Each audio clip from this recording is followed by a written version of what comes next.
Assalamualaikum warahmatullahi wabarakatuh. Perkenalkan, nama saya Ince Nurul Sakina dengan NIM 90500123110 dari jurusan Perbankan Syariah, Fakultas Ekonomi dan Bisnis Islam, Universitas Islam Negeri Alauddin Makassar. Nah, pada video kali ini saya akan membahas materi mengenai inflasi dan pengangguran dalam ekonomi Islam.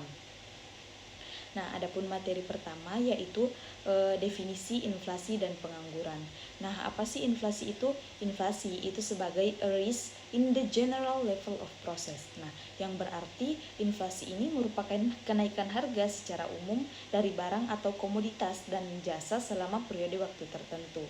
Nah, Taqiyuddin Ahmad menyatakan bahwasanya inflasi itu terjadi ketika harga secara terus-menerus itu mengalami kenaikan yang berlangsung secara umum. Nah, materi kedua yaitu definisi pengangguran.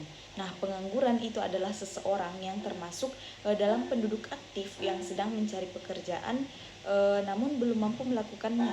Nah, orang yang tidak sedang mencari pekerjaan itu misalnya ibu rumah tangga, pelajar, dan lain-lain.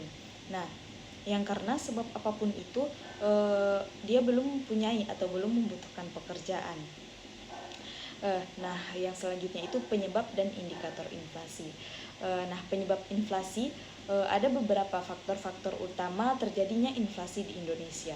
Nah, yang pertama itu jumlah uang yang beredar, yang kedua itu defisit anggaran belanja, yang ketiga yaitu faktor-faktor dalam penawaran agregat, serta indikator inflasi. Nah, indikator inflasi itu terbagi menjadi dua. Yang pertama, indeks harga konsumen, yang kedua yaitu indeks harga perdagangan besar. Nah, yang selanjutnya itu kebijakan ekonomi konvensional dan Islam dalam mengatasi inflasi. Nah, yang pertama yaitu kebijakan ekonomi konvensional dalam mengatasi inflasi. Nah, yang pertama itu kebijakan moneter, yang kedua yaitu kebijakan fiskal, dan yang ketiga yaitu kebijakan non-moneter dan kebijakan non-fiskal. Nah, yang kedua yaitu kebijakan ekonomi Islam dalam mengatasi inflasi. Yang pertama yaitu inflasi dalam Islam, yang kedua itu uang harus dicetak dengan jumlah yang rendah. Yang ketiga yaitu menerapkan strategi dues idle fund atau pajak terhadap dana menganggur, dan yang keempat yaitu menerapkan kebijakan fiskal. Nah, materi selanjutnya itu pengangguran dalam perekonomian Islam. Nah, perekonomian Islam mendorong umatnya itu untuk bekerja dan memproduksi, bahkan menjadikannya sebagai sebuah kewajiban terhadap orang-orang yang mampu. Lebih dari itu, Allah yang akan memberikan balasan yang setimpal, yang sesuai dengan amal atau kerja sesuai dengan firman Allah Subhanahu wa taala dalam Quran surah At-Talaq ayat 7.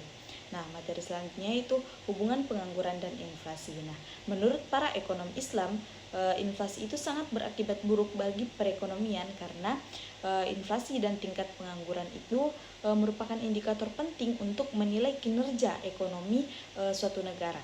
Nah, pada tahun 1958 Philips melakukan penelitian mengenai korelasi antara inflasi dan pengangguran.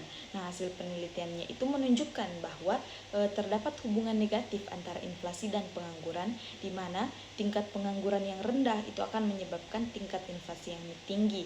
Nah, sebaliknya, semakin tingginya tingkat pengangguran itu akan semakin rendahnya tingkat inflasi. Nah, mungkin cukup sekian yang dapat saya sampaikan. Kurang dan lebihnya mohon dimaafkan. Wassalamualaikum warahmatullahi wabarakatuh.